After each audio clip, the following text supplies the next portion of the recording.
Oh. Sino iniisip mo? Si Sari o si Venus? Iba. Iba mga babae, tol. May iba ba? Diyos ko naman, tol. Give chance to others naman. Hindi na ibig ko sabihin. Si Lola Huleng, si Ekay.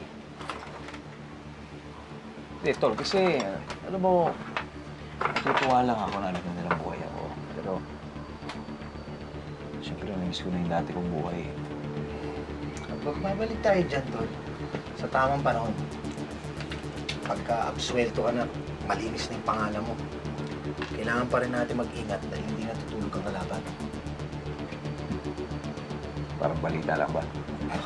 Hindi namin kita tatantanan.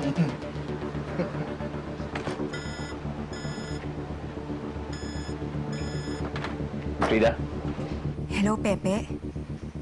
Nagkita kami ni Doc Sari. May problema siya. Tingin ko na mind control din siya ni Liama. Nakita ko nga sila din. Sweet sila. Sila na nga eh. Pero alam mo naman na hindi ka ipagpapalit ni Sari ng ganun-ganun lang. So, anong plano mo? Sabi mo, mahal mo si Miss Venus. Anong balak mo sa ex mo?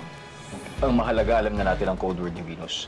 Kaya bantayan mo na muna siya at huwag na huwag siyang mawawala sa paningin mo. Paano si Doc? Ako nang bahala kay Sally.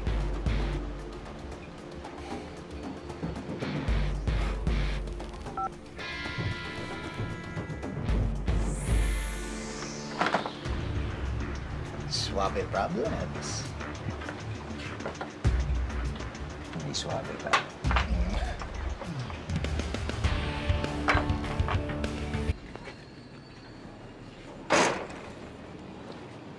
Alis ka po, Ninong! Kay, Saan ka pupunta? di ba pagbatang katulad mo hindi dapat lumalabas ng gabi? Ano pag ba't di ka pa natutulog? Eh, wait lang po. Ano?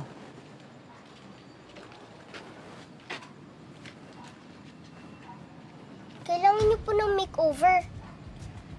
Bago kayo humarap kay Doc Sari. Para lalo siyang ma-inlove sa inyo. Paano mo naman nasabi na kay Sari ang mapupunta? Bakit, Ninong? May iba pa po ba? Alam mo, manang-mana ka talaga sa tatay mo. Ang dami mong hilit, ha? Sige na, pumasok na sa loob, ha? Tulog ka na. Sige na. Sige na. Stop! Ingat ka sa mga pako, ha?